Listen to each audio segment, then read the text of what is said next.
Okay, so I'm looking at a 2009 Volkswagen Routan, better known as a Dodge Caravan. And the problem I'm having with it is that when I'm driving along, the window fogs up and I have to crack the outside window. To me, that tells me I'm not getting outside air, I'm not getting fresh air. I look on the internet and they say there's supposed to be a filter here. Now, there's not, but half the videos say that there's no filter. So I started digging. And sure enough, VW did not put a cabin filter on their two base models. The two upper models got a filter, the base models didn't. So this has no cabin air filter. So now I'm trying to figure out why I'm still getting this fogging up situation, this icing over, and why I'm not getting any outside air. All right, let's dig deeper. Okay, so now I'm in accessory mode. And if I zoom in here, you'll see the recirc button.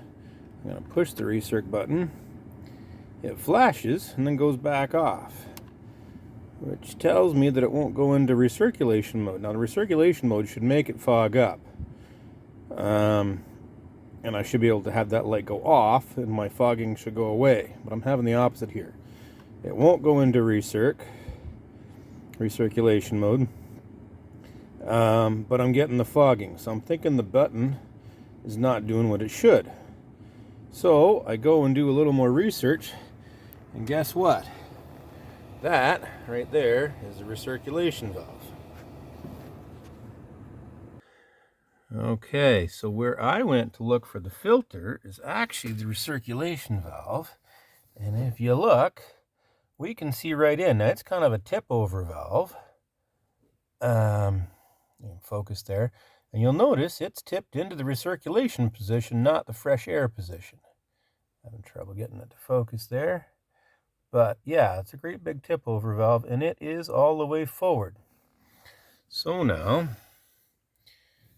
let's see if I can get it up here on the side. Apparently there's a valve in there somewhere that makes it tip one way and the other, so I would have to get to that to kind of see what's going on with the valve.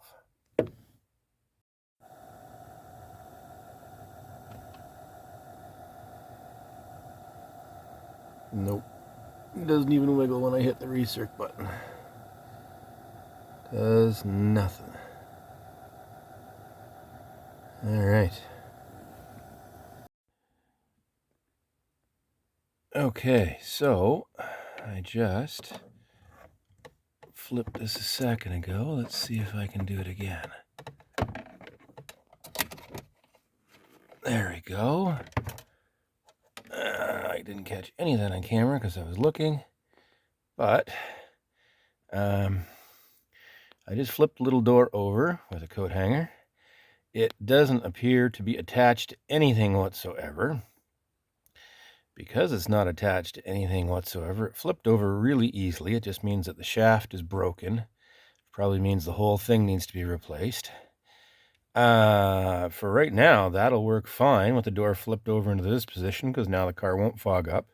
Won't warm up as fast, won't cool down as fast, but I don't think that really matters as long as the window doesn't fog over. The problem I have is that because that door is loose and flopping, the next time anybody does an emergency brake, it will flip forward again, and we'll be back into the windows fogging up again.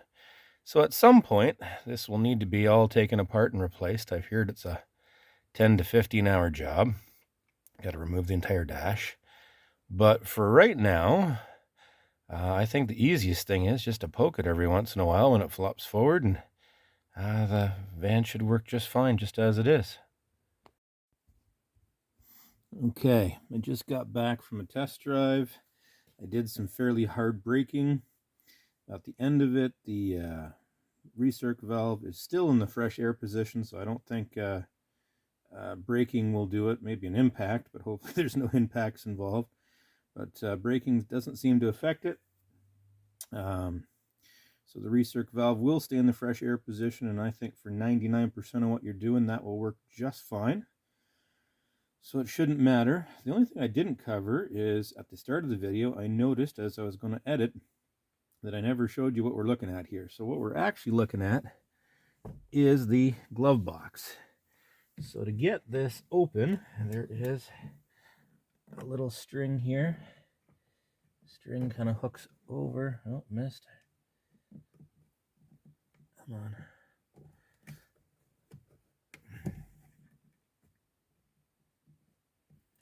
There we go. The string hooks over a little loop on the side. You push the two sides in. They have some flex. And there's the glove box back together. So in reverse, it was just pull in the two sides, open it up, pull off the string. And that's it. So all that was behind the glove box. Put the glove box back in. We can put our license and ownership and all that kind of good stuff back in there. And the van is ready to go for a good long time and have no more fogging.